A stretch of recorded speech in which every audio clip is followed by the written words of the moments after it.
Friends, welcome to my YouTube channel commerce confusions. मैं ममता पृष्टि आज आप सबका फिर से स्वागत करते हो अपने चैनल कॉमर्स कन्फ्यूजन्स में। तो आज जैसे कि आप लोग सब मेरे 3 वीडियोस जो मैंने पोस्ट किए थे वो सब आप लोग देख चुके हैं। मेरा जो सब्जेक्ट है वो अकाउंटेंसी है और उसके बाद बिजनेस स्टडी में भी मैं एक वीडियो पोस्ट कर चुकी हूँ। तो आज का जो सब्जेक्ट है जो मैंने पढ़ाने जा रही हूँ वो है आज आपके पास अकाउंटेंसी। ठीक है बेटा। तो पिछले वीडियो में मुझे एक कमेंट आया था जिसमें कि एक स्टूडेंट को कंफ्यूजन था कि प्रॉफिट और गेन में क्या डिफरेंस है। ठीक है बच्चों, तो पहले मैं उस कंफ्यूजन को दूर करना चाहूँगी, फिर मैं उसके बाद अपने क्लास को स्टार्ट करना चाहूँगी।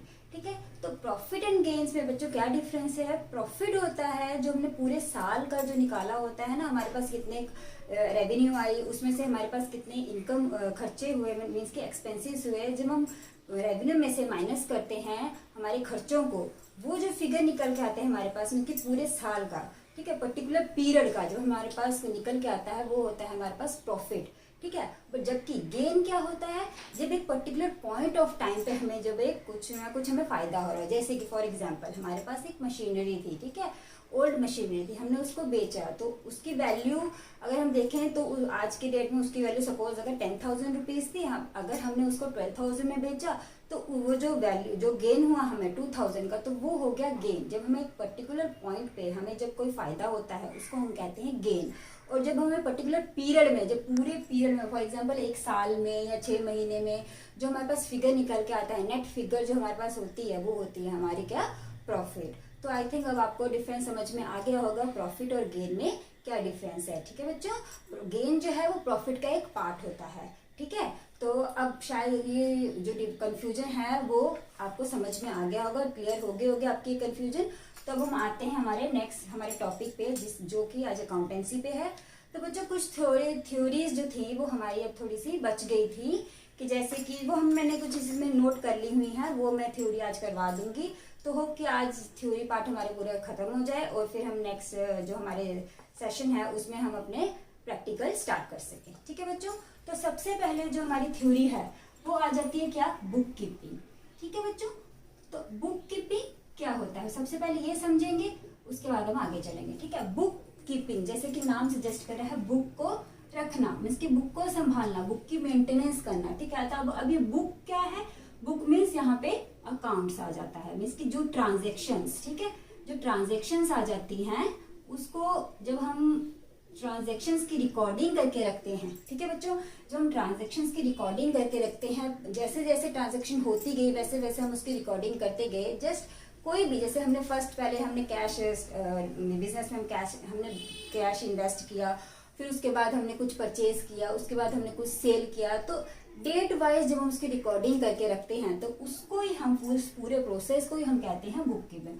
अब आप बोलोगे कि अकाउंटिंग भी वही होती है, रिकॉर्डिंग करना, बट अकाउंटिंग में क्या है, हम लास्ट में फाइनेंशियल स्टेटमेंट बनाते हैं। ठीक है, वो फाइनेंशियल स्टेटमेंट जो होती है वो पूरे साल का ओवरव्यू होता है कि पूरे साल में हमने क्या क्या किया, हमने मीन्स की प्रॉफिट हुआ कि हमें क्या लॉस हुआ।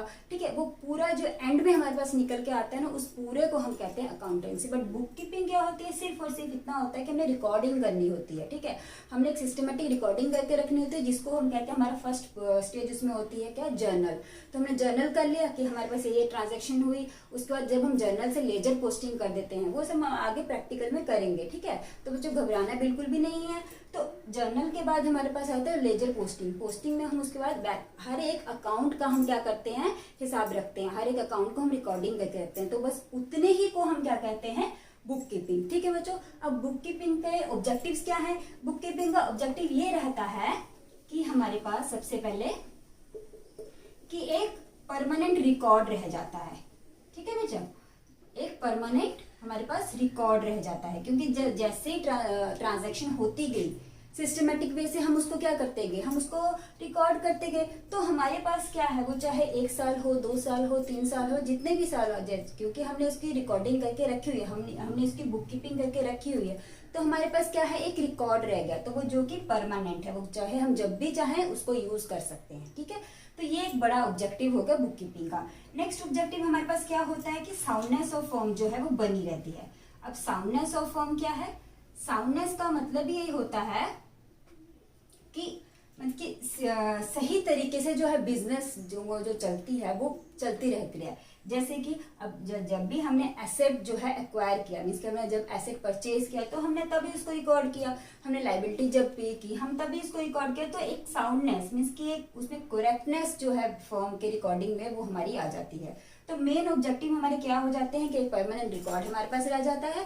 दूसरा क्या होता है कि हमारे फॉर्म में एक साउंडनेस आ जाती है कि हमने जो एसेट्स एंड लाइबिलिटीज जो रिकॉर्ड की हैं वो हमारी गलत नहीं है, क्योंकि हमने इसमें जैसे कि मैंने बताया था कॉस्ट कंसेप्ट में हमने हिस्टोरिकल कॉस्ट बेस पे लेना होता है, जितने का हमने परचेज किया या जितने का मेनली परचेज का ही होता है, जितने का हमने परचेज किया उतने का ही हमें अपने एसेट्स जो है शो किए हैं अकाउंट्स में। तो उससे क्या है एक साउंडनेस फॉर्म की बनी रहती है। ठीक है बच्चों, ये तो थे कुछ ऑब्जेक्टिव्स आपके बुक कीपिंग के। ठीक है, अब इसी के साथ हम क्या करते हैं अकाउंटिंग के भी कुछ ऑब्जेक्टिव्स कर लेते हैं, सो दैट आपको डिफरेंस पता चल जाएगा कि अकाउंटिंग और बुक कीपिंग में क्या डिफरेंस है। ठीक है, तो पहले तो मैं इसको रब कर देती हूँ।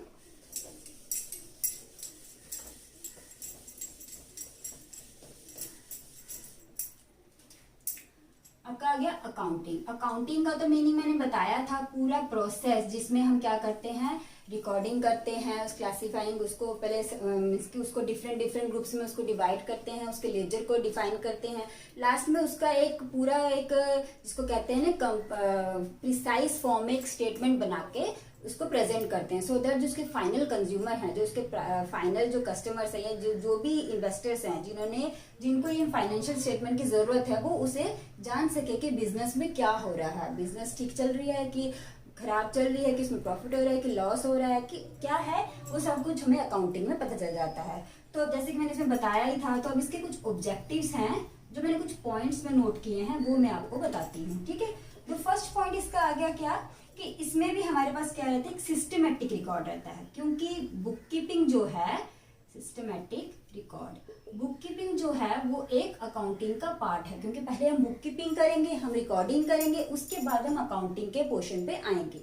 तो book keeping is a part of accounting, तो इसलिए जो उसके ऑब्जेक्टिव हैं वो कुछ हद तक इसके भी ऑब्जेक्टिव बन जाते हैं, क्योंकि उसमें जैसे कि हमारे परमानेंट रिकॉर्ड रह गया, तो परमानेंट रिकॉर्ड भी किस हिसाब से रहा, सिस्टमेटिक वे से रहा, जैसे जैसे हम ट्रांजेक्शन करते गए वैसे वैसे हम क्या करते गए रिकॉर्ड करते गए, तो एक सिस्टमेटिक रिकॉर्ड हमारे पास रह गया क्या अकाउंटिंग में, ये इसका मेन ऑब्जेक्टिव है। ठीक है, उसके बाद सेकंड आपके पास आ जाता है जो आपका रिजल्ट है।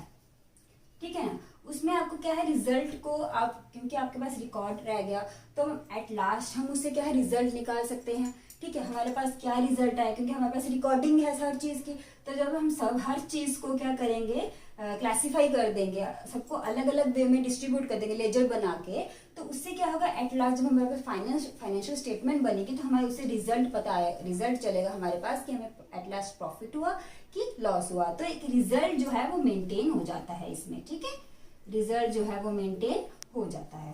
ठीक है, तो थर्ड पॉइंट आपके पास आ गया फाइनेंशियल पोजीशन जो है आपकी, जो बिजनेस की फाइनेंशियल पोजीशन। ठीक है, फाइनेंशियल पोजीशन क्या है कि बिजनेस कहाँ पे स्टैंड कर रहा है।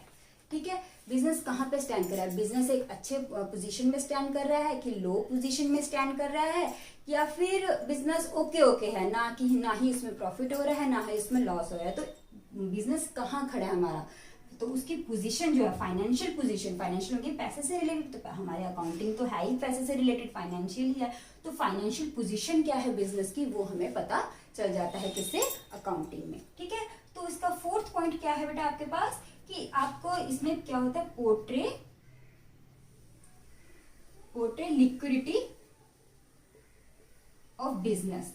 ठीक है, पोर्ट्रे लिक्विडिटी मीन्स की लिक्विडिटी क्या होती है कि कितनी जल्दी आपका बिजनेस जो है एसेट्स को पैसे में कन्वर्ट कर लेता है। ठीक है, मीन कि जैसे आपके बिजनेस में डेटर्स होते हैं तो कितनी जल्दी वो डेटर्स जो हैं वो आपको पैसा रिटर्न कर देंगे। ठीक है, तो सो दैट जितनी जल्दी आपके डेटर्स आपके लिक्विडेट हो जाएंगे उतनी जल्दी आपकी लाइबिलिटी भी आप पे ऑफ कर दोगे। ठीक है, तो उससे क्या है अगर आपकी लिक्विडिटी अच्छी होगी तो क्रेडिटर्स आपको पेमेंट करने में कभी भी इसके पीछे नहीं हटेंगे, वो बोलेंगे हाँ इनकी तो लिक्विडिटी काफी अच्छी है, जब अगर हम इनको इसमें इन्वेस्ट करते भी हैं तो हमें पैसा हमारा टाइम पे मिल जाएगा। तो इससे क्या हुआ कि अकाउंटिंग से क्या हुआ हमारी लिक्विडिटी भी बनी रही एक बिजनेस की। ठीक है, फिफ्थ पॉइंट आपके पास आ जाता है कि protect business property, protect business property. अगर आपने सब कुछ रिकॉर्ड करके रखा होगा, सिस्टमेटिक वे में रिकॉर्ड करके रखा है, एसेट्स एंड लायबिलिटीज को भी रिकॉर्ड करके रखा है, तो उसमें कुछ भी मीन्स की ऊपर नीचे नहीं हो सकता। आपके जो बिजनेस की प्रॉपर्टीज है, बिजनेस की प्रॉपर्टीज मेनली एसेट्स आ गए, आपके बिजनेस की प्रॉपर्टीज जो है वो क्या हो जाए, प्रोटेक्ट होकर रहेगी, क्योंकि आपके पास रिकॉर्डिंग है। अगर कोई भी उसमें से कुछ भी चीज मिसिंग होगी तो हम कह सकते हैं कि ये चीज हमारे पास थी तो वो कहाँ गई, ठीक है ना। तो उससे क्या है, हमारी बिजनेस की प्रॉपर्टी पे कोई हाथ भी नहीं लगा सकता। तो जो बिजनेस का है वो बिजनेस का ही रहेगा, वो ओनर भी चाहे तो अपने नाम पर नहीं करवा सकते, क्योंकि वो बिजनेस की प्रॉपर्टी है, ठीक है। तो जो, क्योंकि इसमें हमने पढ़ा था बिजनेस और बिजनेसमैन तो अलग अलग होते हैं, तो जो बिजनेस की प्रॉपर्टी है वो बिजनेस की होती है और बिजनेसमैन की प्रॉपर्टी अलग होती है। तो इससे क्या है कि बिजनेसमैन भी चाहे तो बिजनेस से कुछ भी चीज ऐसे नहीं निकाल सकता, क्योंकि उससे फाइनेंशियल जो है आपकी फाइनेंशियल पोजीशन में इफेक्ट पड़ेगा, जो कि बिजनेस के लिए बिल्कुल भी ठीक नहीं है, ठीक है। आपके पास 6th पॉइंट आ जाता है रैशनल डिसीजन मेकिंग। अच्छा, रैशनल डिसीजन मेकिंग क्या होता है।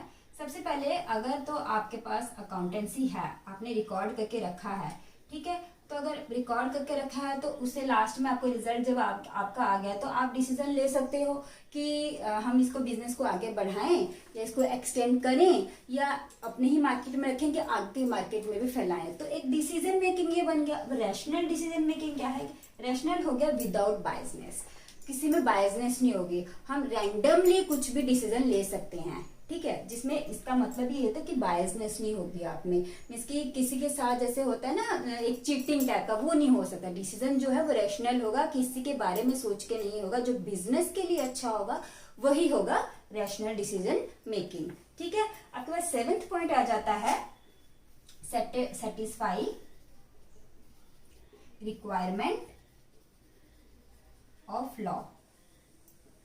अच्छा, अब इसका क्या मतलब है, क्योंकि अकाउंटिंग जो है बिजनेस से रिलेटेड होती है और बिजनेस जो है वो कस्टमर से चलता है। अब कस्टमर्स कौन हो गए, अल्टीमेट पब्लिक। अब पब्लिक के लिए जो अच्छा है वही गवर्नमेंट चाहेगी। अब पब्लिक के लिए कैसा अच्छा, क्यों अच्छा है, जब अगर बिजनेस ने सब कुछ रिकॉर्डिंग करके रखा होगा, ठीक है, तो उससे क्या है लास्ट में उसको टैक्स पेमेंट करने में कोई भी प्रॉब्लम नहीं आएगी और गवर्नमेंट को भी उससे टैक्स कैलकुलेट करने में कोई प्रॉब्लम नहीं आएगी। तो उसकी जो रिक्वायरमेंट है, गवर्नमेंट की जो रिक्वायरमेंट है कि टैक्स फुलफिल करे, मीन्स की ठीक टाइम पे टैक्स पेमेंट करे, वो उसकी पूरी हो जाएगी। तो अगर गवर्नमेंट की रिक्वायरमेंट पूरी होगी, इट मीन्स बिजनेस जो है काफी अच्छे पोजीशन पे है और बिजनेस आगे भी काफी अच्छे तरीके से चल सकता है, ठीक है। तो ये थे कुछ ऑब्जेक्टिव्स किसके, आपके अकाउंटिंग के।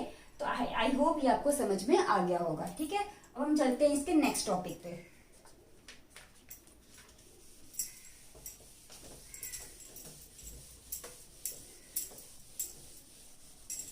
नेक्स्ट टॉपिक है बच्चों आपका, इसके यूजर्स कौन कौन है, ठीक है।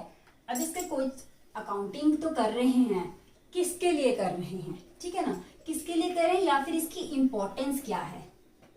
इंपॉर्टेंस तो किन्हीं के लिए होगी ना, किसी के लिए होगी तभी हम अकाउंटिंग कर रहे हैं, ठीक है ना। तो किस किस के लिए इसकी इंपॉर्टेंस जरूरी है, और या हम कह सकते हैं इसके यूजर्स कौन कौन है, ठीक है। फर्स्ट तो इसके यूजर आ गया ओनर, जो मेन बिजनेसमैन है, जो बिजनेस का ओनर है, उसके लिए तो अकाउंटिंग बहुत जरूरी है, क्योंकि भाई वो बिजनेस स्टार्ट कर रहा है, उसका अपना बिजनेस है, भले ही वो बिजनेस और बिजनेसमैन अलग अलग है, लेकिन प्रॉफिट जो होगा वो तो बिजनेसमैन को ही मिलेगा ना। तो वो चाहेगा कि अकाउंटिंग उसकी ठीक रहे, सो दैट जितनी अच्छी अकाउंटिंग होगी उतना अच्छा ही उसका रिकॉर्ड रहेगा, तो उतनी अच्छी तरीके से वो डिसीजन ले पाएगा कि बिजनेस में हम आगे बढ़ाएं या वैसे ही रहने दें या किसी और बिजनेस में हम स्विच ऑफ कर जाएं। सो दैट क्या होगा कि उसको एक डिसीजन लेने का मौका मिलेगा। तो इसलिए अकाउंटिंग जो है ओनर के लिए बहुत जरूरी है, ठीक है। नेक्स्ट कौन आ गया आपकी, मैनेजमेंट, ठीक है। अब मैनेजमेंट कौन है, मैनेजमेंट वो है जो बिजनेस को चलाता है। ओनर तो हो गया जो बिजनेस को स्टार्ट करता है, जो बिजनेस चलाना चाहता है, बट मेन जो उसमें मैनेजर्स जो आगे, जो बड़ी बड़ी जैसे सीईओ आपके आगे, बोर्ड ऑफ डायरेक्टर्स आगे, ये सारे कौन होते हैं आपके, मैनेजमेंट, ठीक है। जो बिजनेस को चलाते हैं उनके लिए भी जो है अकाउंटिंग बहुत जरूरी है। क्यों, क्योंकि ये जो ओनर है इसने तो सब कुछ मैनेज करने का जो जिम्मा है, पूरी रिस्पॉन्सिबिलिटी किसको दे दी है, मैनेजमेंट को दे दिया। अगर मैनेजमेंट अकाउंटिंग का हिसाब नहीं रखेगी तो वो ओनर को क्या हिसाब देगी, ठीक है ना।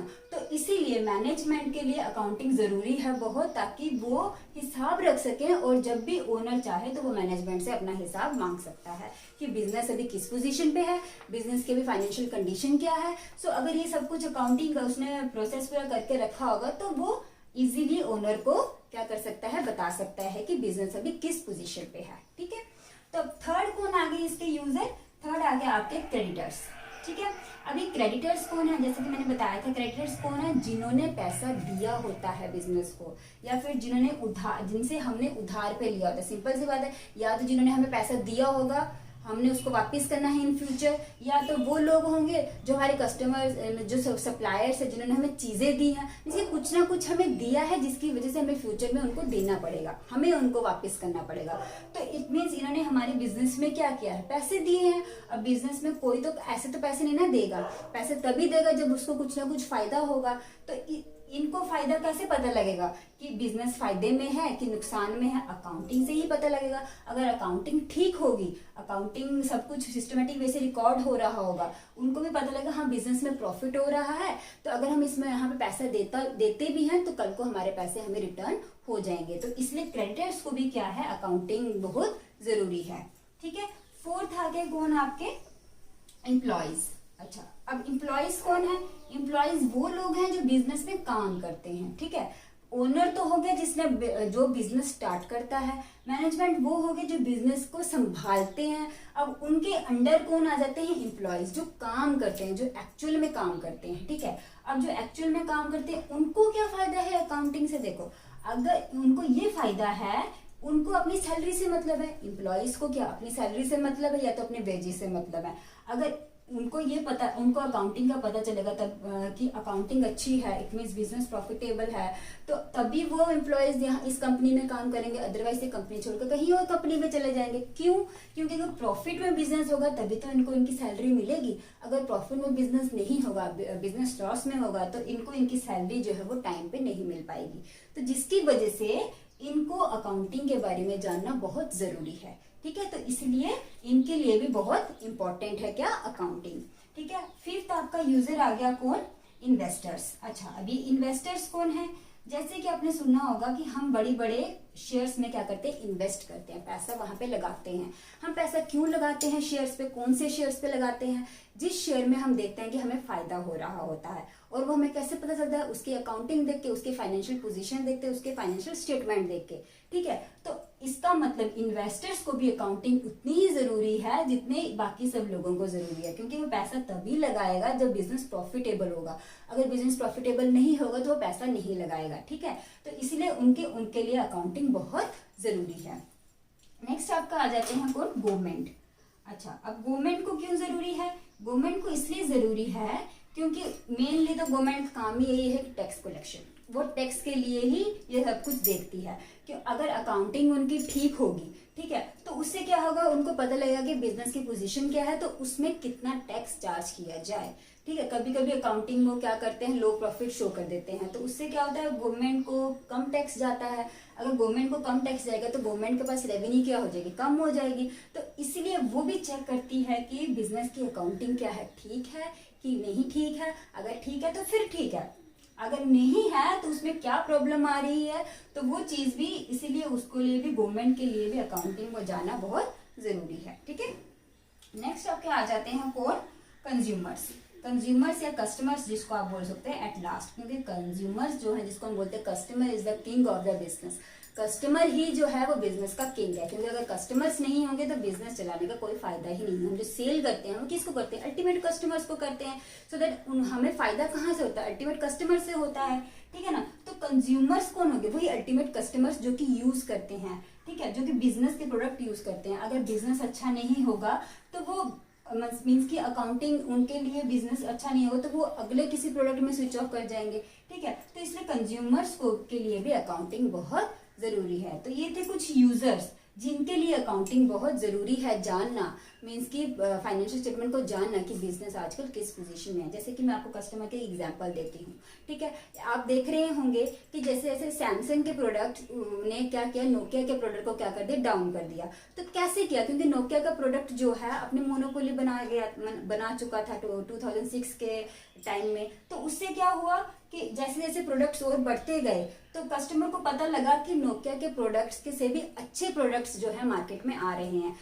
उससे क्या हुआ, उनकी फाइनेंशियल पोजीशन अच्छी हुई। तो वो सब वहाँ उन्होंने कहाँ से एनालाइज किया, इनके फाइनेंशियल स्टेटमेंट से, ठीक है। तो इसलिए कस्टमर्स के लिए भी अकाउंटिंग बहुत जरूरी है, ठीक है। अब हम आते हैं आपके नेक्स्ट टॉपिक पे। तो ये थे यूजर्स। नेक्स्ट टॉपिक आपका आ जाता है फंक्शंस ऑफ अकाउंटिंग, ठीक है। अब काम क्या है, अकाउंटिंग मीन्स की रोल, जिसको हम कह सकते हैं आपके सिलेबस के अकॉर्डिंग जिसको हम कह सकते हैं रोल, ठीक है। काम क्या है अकाउंटिंग का, फंक्शंस ऑफ अकाउंटिंग, काम कैसे होता है अकाउंटिंग में। जैसे कि मैंने आपको भी बोला, हमारा नेक्स्ट टॉपिक है role and function of accounting, ठीक है बच्चों। तो मतलब कि अकाउंटिंग का काम क्या है, हम ये पढ़ने वाले हैं अभी हम कि अब अकाउंटेंसी का काम क्या है। तो जैसे मैंने आपको अकाउंटिंग के डेफिनेशन में ही बताया था कि अकाउंटिंग का मतलब क्या है। सबसे पहले हम क्या करेंगे, identifying the financial transactions. Okay बच्चों, सबसे पहले हम क्या करेंगे, फाइनेंशियल ट्रांजेक्शन कौन कौन सी हैं उनको हम जानेंगे, ठीक है। कि ट्रांजैक्शन, जैसे कि सपोज मैं एक एग्जांपल देती हूँ, अगर हम बोल दें कि हमने 50 शर्ट्स परचेज की हैं या 10 शर्ट्स परचेज की हैं, तो उसमें नंबर ऑफ जो पीसीज हैं जो हमने परचेज किए हैं वो नहीं आने चाहिए, उसका हमें अमाउंट चाहिए, मॉनिटरी टर्म्स में जो हमारे पास फिगर है वो होना चाहिए। इसलिए हम पहले, सबसे पहले हमारा स्टेप ये होना चाहिए कि हमें पहले आइडेंटिफाई करना है कि मॉनिटरी टर्म्स में हमारे पास ट्रांजेक्शन कौन कौन सी हैं, ठीक है। जब हमने उसको आइडेंटिफाई कर लिया है, देन हम उसको क्या करेंगे, recording in books of original entry. Okay बच्चों, मतलब जब हमने इसको आइडेंटिफाई कर लिया कि ये ट्रांजैक्शन हमारे बिजनेस रिलेटेड हैं, फिर हम उसको क्या करेंगे, उसको रिकॉर्ड करेंगे हमारी ओरिजिनल बुक्स में। बुक कीपिंग में जैसे सबसे पहले हम क्या करते हैं, उसको रिकॉर्ड करते हैं। अकाउंटिंग में भी वैसे हम इसको पहले रिकॉर्ड करेंगे। अब रिकॉर्ड हमारी जो फर्स्ट बुक है वो होती है हमारी जर्नल में हम क्या करेंगे, उसकी रिकॉर्डिंग कर देंगे, ठीक है। जब हम उसको रिकॉर्ड कर लिया, उसके बाद हम उसको क्या करेंगे, क्लासीफाई करेंगे। क्लासीफाइंग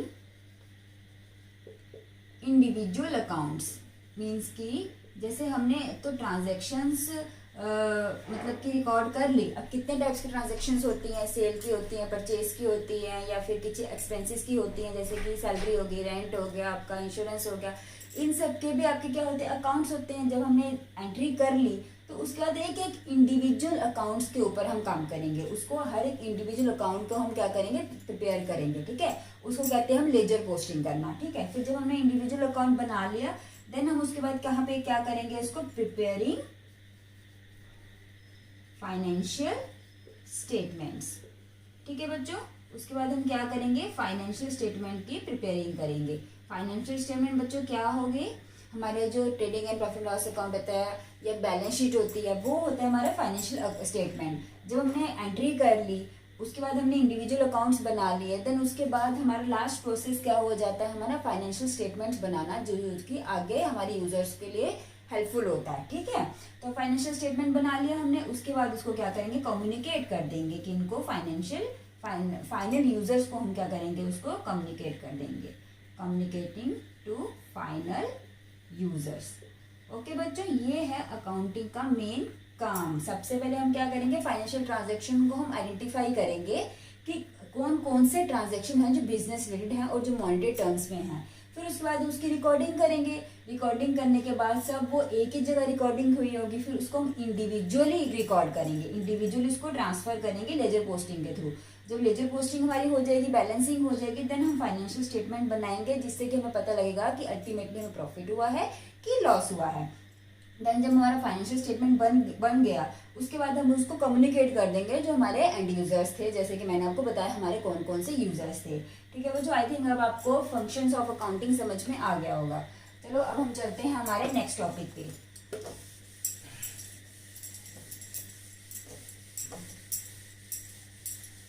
हमारा नेक्स्ट टॉपिक है बच्चों ब्रांचेस ऑफ अकाउंटिंग।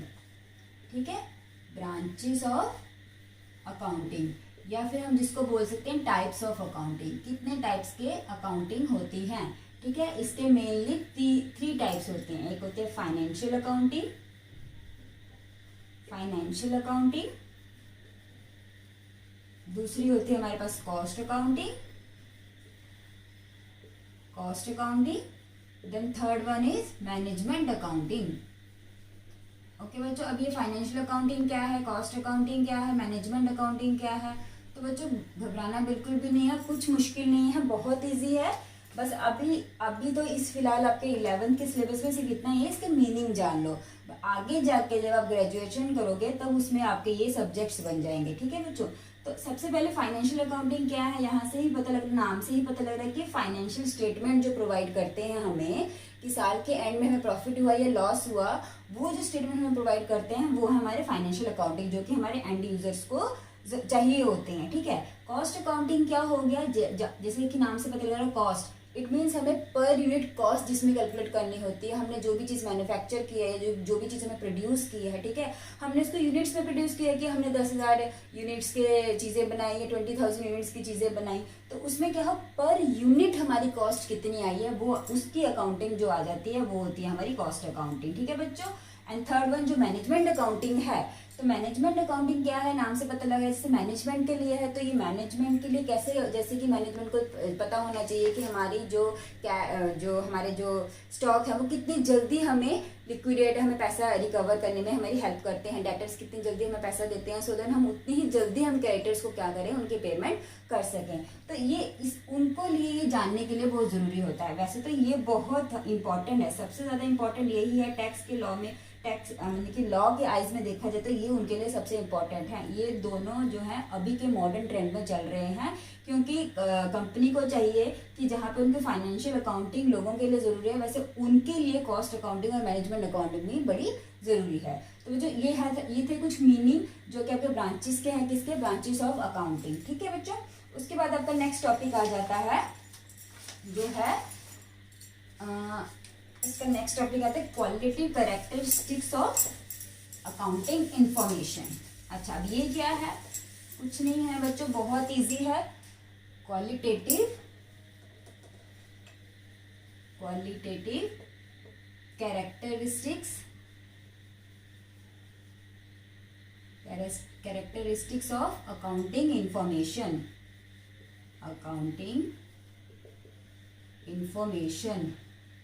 ठीक है बच्चों, इसका मतलब हमारे पास जो अकाउंटिंग इन्फॉर्मेशन आती है वो कैसी होनी चाहिए, सो दैट हम उसको अकाउंटिंग के पर्पस में यूज कर सके हम। ठीक है, तो वो कैसी होनी चाहिए, फर्स्ट वो रिलायबल होनी चाहिए। ठीक है बच्चों, फर्स्ट वो रिलायबल होनी चाहिए, ऐसी होनी चाहिए जिसपे हम विश्वास कर सकें कि हाँ वो सही इन्फॉर्मेशन है और वो हमारे अकाउंटिंग के लिए बहुत हेल्पफुल है, ऐसी इन्फॉर्मेशन होनी चाहिए। ठीक है, रिलायबल होनी चाहिए जिसके ऊपर हम ट्रस्ट कर सके, जिसके ऊपर हम विश्वास कर सकें। ठीक है, सेकंड कैसी होनी चाहिए, अंडरस्टैंडेबल होनी चाहिए। अंडरस्टैंडेबल मीन्स कि जो कि हमें समझ आ सके, ऐसी इन्फॉर्मेशन होनी चाहिए। ऐसी वैसी इन्फॉर्मेशन नहीं होनी चाहिए जिससे कि हमें समझ में ना आए तो हम उसकी अकाउंटिंग क्या करेंगे। ठीक है ना बच्चों, तो अंडरस्टैंडेबल भी इंफॉर्मेशन जो है ऐसी होनी चाहिए जो सबको ही समझ आनी चाहिए। ठीक है, थर्ड वन इज कंपेरेबल, जो कि कंपेरेबल होनी चाहिए, मीन्स कि जिसके साथ हम एक इन्फॉर्मेशन को दूसरी इन्फॉर्मेशन के साथ हम कंपेयर कर सकें। अगर हमारी इन्फॉर्मेशन जो है कंपेरेबल नहीं होगी तो वो हमारी अकाउंटिंग के लिए यूजफुल बिल्कुल भी नहीं है। तो ये तीन चीज़ें जो है मेन हमारे इन्फॉर्मेशन, अकाउंटिंग इन्फॉर्मेशन में होने ही चाहिए कि वो रिलायबल होनी चाहिए, अंडरस्टैंडेबल होनी चाहिए एंड देन कंपेरेबल भी होनी चाहिए। ठीक है बच्चों, ये थे कुछ कैरेक्टरिस्टिक्स अकाउंटिंग इन्फॉर्मेशन के। नेक्स्ट टॉपिक हमारा आ जाता है, थोड़ा इम्पोर्टेंट है क्योंकि वो ही उसी के ऊपर बेस है पूरा हमारा जो है आगे का अकाउंट्स। ठीक है बच्चों, वो क्या है, टाइप्स ऑफ अकाउंट्स।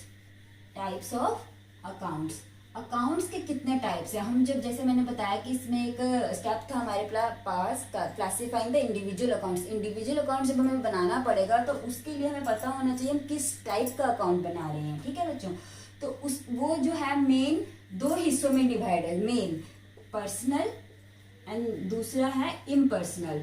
ठीक है बच्चों, पर्सनल दूसरा है इम्पर्सनल। नाम से पता लग रहा है जो पर्सन से रिलेटेड है वो पर्सनल है, जो पर्सन से रिलेटेड नहीं है अदर देन पर्सन है वो है इम्पर्सनल। ठीक है बच्चों, तो पर्सनल में कौन कौन से आ गए आपके पास? पर्सन भी फर्दर डिवाइडेड 3 कैटेगरीज में। फर्स्ट आपके पास आ गया नेचुरल पर्सन, फर्स्ट आपके पास आ गया नेचुरल पर्सन, सेकंड आपके पास आ गया आर्टिफिशियल पर्सन। ठीक है बच्चों, artificial person and third one आपके पास आ गया कौन सा? थर्ड वन आपके पास आ गया रिप्रेजेंटेटिव पर्सन। ठीक है, सब इसका मतलब नेचुरल पर्सन तो जैसे हम आगे से श्याम, राम, XYZ जो भी इसकी जो नेचुरली पर्सन है वो उसका अगर उसके बारे में अगर हम अकाउंट बना रहे हैं, जैसे डेटर्स हो गए हमारे, वो हमारे नेचुरल पर्सन में भी आ सकते हैं ना। मैंने श्याम से उधार लिया, मैंने शाम को पैसे दे, या फिर शाम ने हमें पैसे देने हैं, राम ने हमें पैसे देने हैं, X ने हमें पैसे देने हैं, Y ने हमें पैसे देने हैं, तो वो किस में आ गए? नेचुरल पर्सन में आ गए। आर्टिफिशियल पर्सन कौन हो गए? जैसे कंपनीज हमारी होगी, जब हम कंपनी से क्रेडिट लेते हैं या कंपनी हमसे क्रेडिट लेती है तो हम क्या कंपनी का नाम रिकॉर्ड के रखते हैं। तो कंपनी भी क्या है? कंपनी भी एक पर्सन है। वो कौन सी पर्सन है? आर्टिफिशियल पर्सन, जिसको कि हमने ही बनाया है पर्सन। क्योंकि जैसे आपको पता है कंपनी है सेपरेट लीगल एंटिटी, कंपनी की अपनी ही एक लीगल एंटिटी है। इसका मतलब कंपनी की अपनी ही एक एग्जिस्टेंस है। तो कंपनी भी क्या होगी? एक पर्सन होगी। तो कौन सी पर्सन हुई? वो आर्टिफिशियल पर्सन हुई। ठीक है, रिप्रेजेंटेटिव पर्सन कौन से पर्सन हो गए? वो पर्सन जो पर्सन को रिप्रेजेंट करते हैं। जैसे कि कुछ खर्चे हो गए, हमने खर्चे कर दिए, जो खर्चे ड्यू हो जाते हैं, ड्यू होने के बाद भी हम उसको कहते हैं पेमेंट नहीं हो पाती, तो फिर वो क्या हो जाता है? आउटस्टैंडिंग बन जाते हैं। जब आउटस्टैंडिंग बन जाते हैं तो वो क्या करते हैं? किसी पर्सन को रिप्रेजेंट करते हैं। फॉर एग्जाम्पल, अगर आपकी सैलरी थी, सपोज 100 वर्कर्स को देने थे आपने वेजेस, तो अगर मैं 100 पर्सन को वेजेस देने थे, उसमें से आप सिर्फ 90% को वेजेस दे पाए और 10% के वेजेस के लिए आपने कहा हम कुछ दिन बाद देंगे। इसकी ड्यू हो गई थी, उनको देने के आपके बनते थे, लेकिन फिर भी आपने उनको कुछ दिन डिले कर दिया, तो इट मीन्स वो आउटस्टैंडिंग हो गए। तो अब जब उनको आप वेजेस दोगे तो वो वेजेस के नाम से तो होंगे, बट वो रिप्रेजेंट करें किसको? किस वर्कर को आपने पैसे देने हैं। तो इट मीन्स आपने किसी न किसी पर्सन को उसने रिप्रेजेंट किया, तो इसलिए वो कौन से पर्सन होगी? Representative person. ठीक है बच्चों, पर्सनल आई थिंक आपको समझ आ गया होगा। ठीक है, इम्पर्सनल कौन सा आगे? इम्पर्सनल में 2 आ जाते हैं, रियल एंड नॉमिनल। ठीक है, अब रियल क्या हो गया बच्चों? रियल हो गया जो हमारे एसेट्स हो गए, जैसे मशीनरी हो गई, प्लांट हो गया, फर्नीचर हो गया, कैश हो गया, बैंक हो गया। ठीक है, जहां से हमें पैसे फ्यूचर में आने होते हैं। सिंपली एसेट्स जो हो गए हमारे वो हो गए रियल अकाउंट।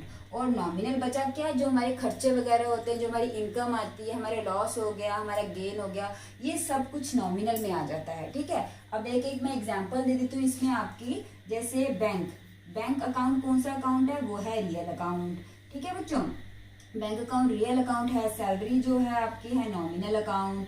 ठीक है बच्चों, उसके बाद आ गया आपके पास, जैसे कि मैं बोलूँ डेटर्स। ठीक है, तो डेटर्स कौन से अकाउंट हो गए? डेटर्स हो गए आपके पर्सनल अकाउंट, क्योंकि डेटर्स जो है पर्सन्स होते हैं, तो इसलिए हो गए वो पर्सनल अकाउंट। ठीक है, जब तक आपको नहीं बोला हो मेन कि कौन सा अकाउंट बनाना है, इसमें से आपको ये करके नहीं बताना होता है, कि क्लासीफाई नहीं करना होता है कि नेचुरल है कि आर्टिफिशियल है कि रिप्रेजेंटेटिव है। इसमें आपको सिर्फ यही बताना है कि पर्सनल है कि रियल है कि नॉमिनल है। मेन ये तीनों चीजें आपको क्वेश्चंस में पूछी जाएंगी कि पर्सनल है कि रियल है कि नॉमिनल है। तो आपको इन तीनों चीजों में ही बताना है कि रियल कौन सा है, नॉमिनल कौन सा है और पर्सनल कौन सा है। ठीक है बच्चों, तो इसमें अब आप ये क्वेश्चन देखना, इसमें से कुछ क्वेश्चंस होंगे आपकी बुक में, 2-3 क्वेश्चंस होंगे, जिसमें अगर आपको कोई भी डाउट आता है कि कौन सा अकाउंट आपको नहीं पता लगा, तो प्लीज मुझे कमेंट करके जरूर बताइएगा कि आपको कौन से क्वेश्चन में प्रॉब्लम आ रही है, सो दैट हम वो क्वेश्चन भी यहाँ पे सॉल्व करके देखेंगे। ठीक है बच्चों, आई थिंक आपको टाइप्स ऑफ अकाउंट्स भी समझ में आ गया होगा।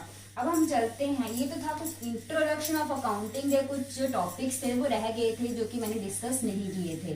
ठीक है, तो अब इंट्रोडक्शन टू अकाउंटिंग खत्म हो गया। अब हमारा आता है theory base of accounting.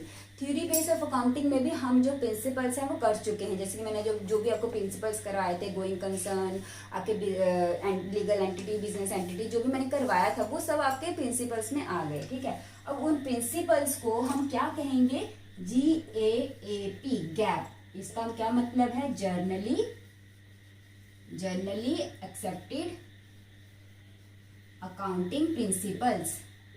Generally accepted accounting principles.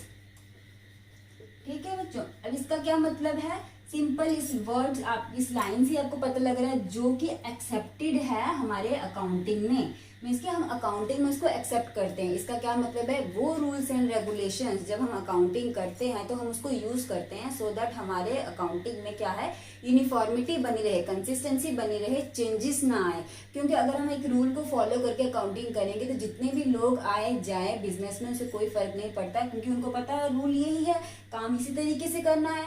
So business में कोई लॉस नहीं होगा। अगर हम रूल्स चेंज करते रहेंगे तो एक अकाउंटेंट आएगा वो एक तरीके से काम करेगा, दूसरा अकाउंटेंट आएगा वो एक तरीके से काम करेगा, तो इससे क्या होगा कि बिजनेस में फर्क पड़ेगा। ठीक है, तो बिजनेस में फर्क ना पड़े, बिजनेस में कुछ इनकंसिस्टेंस ना हो, इसीलिए हमें एक रूल फॉलो करते हैं जिसका नाम है जनरली एक्सेप्टेड अकाउंटिंग प्रिंसिपल्स। और वो प्रिंसिपल्स कौन से हैं, जो मैंने आपको समझाए थे पिछली क्लासेस में, मनी मेजरमेंट हो गया, गोइंग कंसर्न हो गया, प्रूडेंस हो गया, मर्टिलिटी हो गया, वो जो सब मैंने प्रिंसिपल्स करवाए थे ना, वो इसी के अंडर आपके आ जाते हैं। ठीक है, उसके बाद आपका आ जाता है क्या, अकाउंटिंग स्टैंडर्ड। ठीक है, ये सब कुछ आपको सिर्फ मीनिंग में ही पूछा हुआ है, सो आपको सिर्फ इसकी अंडरस्टैंडेबिलिटी होनी चाहिए और कुछ नहीं, ज्यादा कुछ नहीं है इसके बारे में।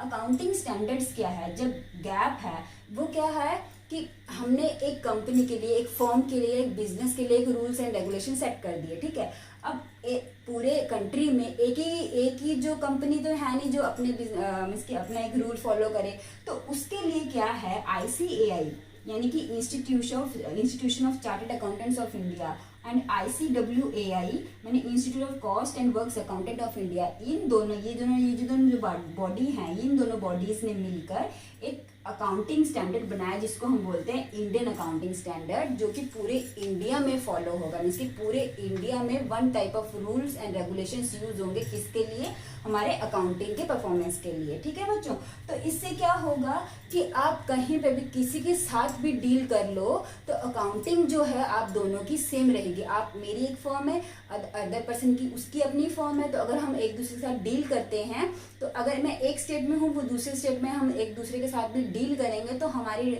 जो अकाउंटिंग में कोई फर्क नहीं आएगा, क्योंकि रूल्स जो है वो सबके लिए एक ही हैं, स्टैंडर्ड्स जो है वो सबके लिए एक ही हैं। मैं जो रूल्स फॉलो कर रही हूँ, मैं जो स्टैंडर्ड्स फॉलो कर रही हूँ, अदर पर्सन भी वही रूल फॉलो कर रहा है। तो इससे क्या होगा, मेरी और उसके प्रॉफिट और लॉस में हम कंपैरिजन करने में क्या होगा, इजी हो जाएगा, और जिससे कि हम क्या, हमारे फॉर्म में, हमारे स्टैंडर्ड्स में क्या होगा, यूनिफॉर्मिटी आ जाएगी। ठीक है बच्चों, तो ये है अकाउंटिंग स्टैंडर्ड्स। तो अकाउंटिंग स्टैंडर्ड्स के बाद आपका अब इसमें आ जाता है कि अकाउंटिंग स्टैंडर्ड्स के कुछ ऑब्जेक्टिव्स। ठीक है, अकाउंटिंग स्टैंडर्ड्स के ऑब्जेक्टिव क्या है, फर्स्ट ये है कि ब्रिंग्स यूनिफॉर्मिटी। ठीक है, मीन्स की यूनिफॉर्मिटी आती है, जैसे मैंने बताया कि कंसिस्टेंसी बनी रहती है, यूनिफॉर्मिटी आ जाती है। सबसे पहला मेन ऑब्जेक्टिव ही है इसका कि यूनिफॉर्मिटी आ जाती है। ठीक है, कहीं पे भी जाओ आप, पूरे विद इन इंडिया में एक ही रूल अगर फॉलो होगा तो सारे एक ही चीज को मानेंगे। ठीक है, तो उसमें क्या है, कोई कन्फ्लिक्ट्स नहीं होंगे। ठीक है, नेक्स्ट आपका ऑब्जेक्टिव क्या आ जाता है कि इम्प्रूव रिलायबिलिटी। अगर यूनिफॉर्मिटी होगी, ठीक है, अगर यूनिफॉर्मिटी होगी तो रिलायबिलिटी क्या है, बनी रहेगी, कि एक तरफ से हमारा जो ट्रस्ट है वो दूसरी कंपनी के ऊपर बना रहेगा। क्यों, क्योंकि हम जो रूल फॉलो कर रहे हैं वो वही रूल फॉलो कर रहे हैं। तो इससे क्या, अगर हम उनके स्टेटमेंट्स देखते भी हैं तो उनके स्टेटमेंट्स हमें झूठे नहीं लगेंगे, उनके ऊपर हमें क्या होगा, रिलायबल हो जाएगा, हम उनके ऊपर ट्रस्ट करेंगे। ठीक है, देन आपके पास आ जाता है रिमूव, प्रिवेंट फ्रॉड्स एंड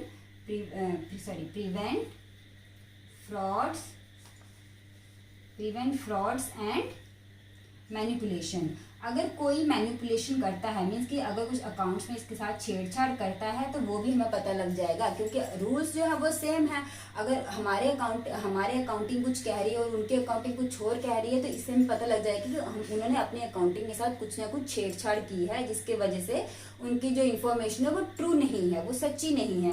तो अगर वो रूल्स वही हैं, सेम रूल्स हैं, तो फ्रॉड से हम बच सकते हैं, हम मैनिपुलेशन से क्या है, बच सकते हैं। तो यही है इनके कुछ मेन ऑब्जेक्टिव्स। और एक और ऑब्जेक्टिव इसका आ जाता है हेल्प्स ऑडिटर्स।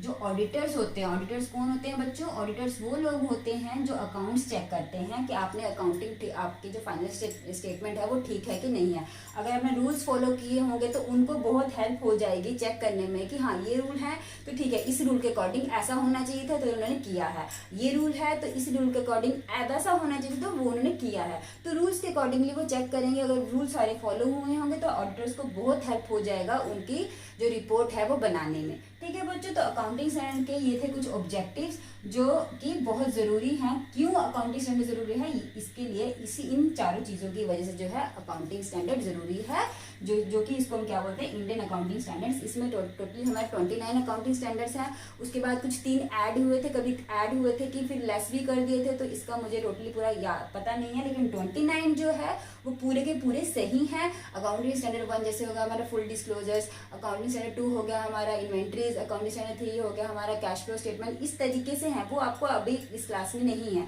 आपको सिर्फ इतना ही है कि अकाउंटिंग स्टैंडर्ड क्या है वो पता होना चाहिए, उसके ऑब्जेक्टिव्स क्या है वो पता होने चाहिए। ठीक है बच्चों, अब हमारा नेक्स्ट टॉपिक आ जाता है, ज़्यादा नहीं है बच्चों, बस इतना ही है। यही लास्ट हमारा जो मतलब कि थ्योरी का यही हमारा थ्योरी का लास्ट लेक्चर है। इसके बाद हम प्रैक्टिकल्स पे आ जाएंगे।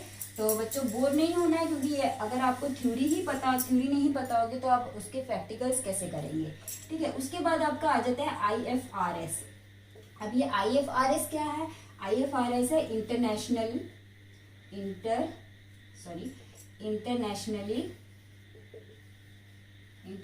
Financial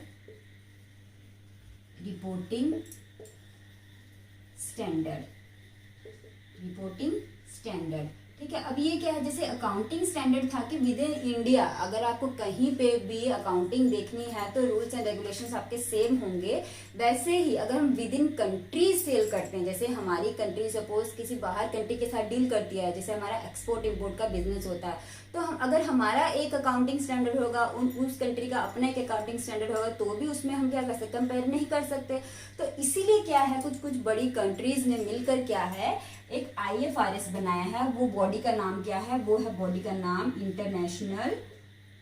international accounting standard board, international accounting standard board. ये वो बॉडी है जिसने क्या है, ये जो है IFRS जो है वो क्या है, बनाया है, जिसकी वजह से क्या है, इसको हम बोलते हैं IASB, जिसकी वजह से क्या है, अगर हम स्टेट या कंट्री टू कंट्री भी डील करेंगे तो हम इसके अकॉर्डिंग जो स्टैंडर्ड्स हैं वो रूल फॉलो करेंगे, ना ही किसी एक पर्टिकुलर सिंगल कंट्री का हम रूल फॉलो करेंगे। हम कौन सा रूल फॉलो करेंगे? जो IFRS में लिखा हुआ है। ठीक है, अगर IFRS के रूल फॉलो करेंगे तो इसमें क्या होगा, ना ही हमारी कंट्री में इसकी किसी कंट्री में बायसनेस नहीं होगी। हाँ, हमें पता है हम एक ही रूल फॉलो कर रहे हैं, तो उनकी अकाउंटिंग में और हमारी अकाउंटिंग में कोई डिफरेंस नहीं है। ठीक है, तो ज्यादा कुछ नहीं है। अकाउंटिंग स्टैंडर्ड बोर्ड था, अगर हम विद इन इंडिया में हम जो भी रूल फॉलो करें वो इंडियन अकाउंटिंग स्टैंडर्ड के अकॉर्डिंगली हम फॉलो करेंगे।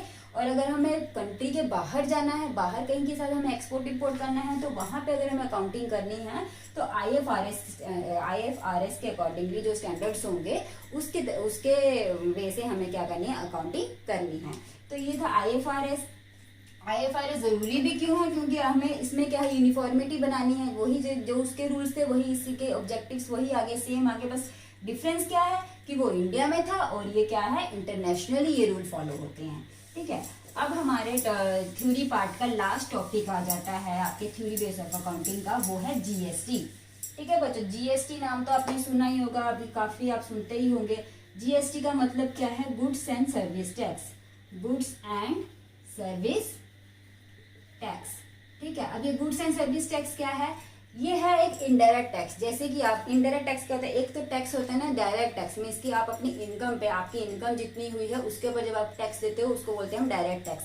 लेकिन इनडायरेक्ट टैक्स को क्या है, जो आपको पता भी नहीं लगता और आप देते हो। जैसे कि मैं आपको बताती हूँ, आप कोई भी प्रोडक्ट ले लो, जब आप उसकी MRP देखते हो, MRP लिखने के बाद साइड में लिखा होता है इंक्लूसिव ऑफ ऑल टैक्सेस। इसका मतलब ये है कि उसमें टैक्स का अमाउंट जो है वो इंक्लूड होता है। आप ना चाहते हुए भी उस प्रोडक्ट के ऊपर आप क्या करते हो, टैक्स पे करते हो, ठीक है। तो वो जो टैक्स है वो है इनडायरेक्ट टैक्स, जिसको कि पहले वैट था, वैट जो था हर एक स्टेट का अपने अपने रूल्स थे।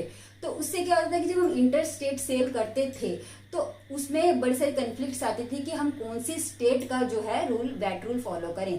तो जो 1 जुलाई 2017 में जो क्या हुआ, जीएसटी जो हमारी कंट्री में लागू हो गया, जिसका मतलब है one country one nation, means कि पूरे कंट्री में वन कंट्री वन टैक्स, ठीक है। तो मतलब कि पूरे कंट्री में एक ही टैक्स फॉलो होगा, वो क्या है, गुड्स एंड सर्विस टैक्स, ठीक है। इसका मतलब हम चीजों पे जो टैक्स लगाएंगे वो इस रेट के अकॉर्डिंगली, इस रूल्स के अकॉर्डिंगली लगाएंगे। वो जो लगते हैं वो होता है आपका 28% आ जाता है, 18% आ जाता है, 12% आ जाता है, 5% आ जाता है, अकॉर्डिंग टू आपका मीन्स कि कौन से प्रोडक्ट है, किस टाइप का प्रोडक्ट है, ठीक है। तो ये इतना सब कुछ जानना आपके लिए अभी इतना जरूरी नहीं, बस इतना जानो कि गुड्स एंड सर्विस टैक्स क्या है। गुड्स एंड सर्विस टैक्स क्या है, जो गुड्स के ऊपर लगता है, गुड्स के ऊपर लगता है, और गुड्स के ऊपर हम जो टैक्स देते हैं उसको हम कहते हैं गुड्स एंड सर्विस टैक्स। अब इसका मेन ऑब्जेक्टिव क्या है, मेन ऑब्जेक्टिव इसका ये है, जो कि वैट पे हमारा जो कास्केडिंग इफेक्ट होता था, कास्केडिंग इफेक्ट का मतलब ये कोई डबल टैक्स, कि हम टैक्स के ऊपर जो है टैक्स देते थे, ठीक है बच्चों। तो जब हम टैक्स के ऊपर टैक्स देते थे उससे क्या था, डबल टैक्स होता था, तो उससे कस्टमर के ऊपर ज्यादा बर्डन होता था। तो उस चीज को एलिमिनेट करने के लिए क्या है, गवर्नमेंट ने एक नया टैक्स फॉर्म किया जिसका नाम है गुड्स एंड सर्विस टैक्स। पूरे ऑल ओवर इंडिया में कोई भी स्टेट के साथ आप जब डील करते हो तो वहां पे एक ही टैक्स लागू होगा जिसका नाम है गुड्स एंड सर्विस टैक्स, जो कि आपके इस नाम पे आता है, सीजीएसटी एंड एसजीएसटी। सीजीएसटी का मतलब है central goods and service tax, SGST का मतलब है state goods and service tax. अब जितना भी सपोज ये 28% का अगर आप टैक्स देते हो तो 28 का हाफ कितना, 14% सीजीएसटी, 14% एसजीएसटी। वैसे 18% का कितना होगा, 9% सीजीएसटी, 9% एसजीएसटी। वैसे 12 का 6 हो गया, 5 का 2.5 हो गया। और जहां पे आप अगर स्टेट टू स्टेट करते हो, ठीक है, अगर आप ये विद इन स्टेट करते हो तो सीजीएसटी एसजीएसटी आता है। अगर आप स्टेट टू स्टेट करते हो तो आपका आईजीएसटी हो जाता है, जिसको हम कहते हैं integrated goods and service tax, ठीक है बच्चों। तो ये था आपका last topic, goods and service tax, ठीक है बच्चों। अगर आपको इस थ्योरी में, जितनी भी मैंने आपको थ्योरी करवाई है उसमें अगर आपको कोई भी कंफ्यूजन है तो प्लीज मुझे कमेंट बॉक्स में जरूर करिएगा, सो दैट मैं आपको वो कंफ्यूजन आपकी दूर कर सकूं। And like and share, like and subscribe जरूर करिएगा, एंड बेल आइकन को क्लिक करना मत भूलिएगा, क्योंकि जैसे ही मैं वीडियो कोई अपलोड करूंगी तो अगर आपने बेल आइकन क्लिक किया होगा तो वो आपको शो हो जाएगा कि मेरी वीडियो कोई अपलोड हुई है, ठीक है बच्चों। और ज़्यादा से ज़्यादा शेयर करिएगा ताकि जो बच्चे नीडी हैं उनके पास ये वीडियो पहुंच सके, ठीक है बच्चों। ओके बेटा, thank you for watching me.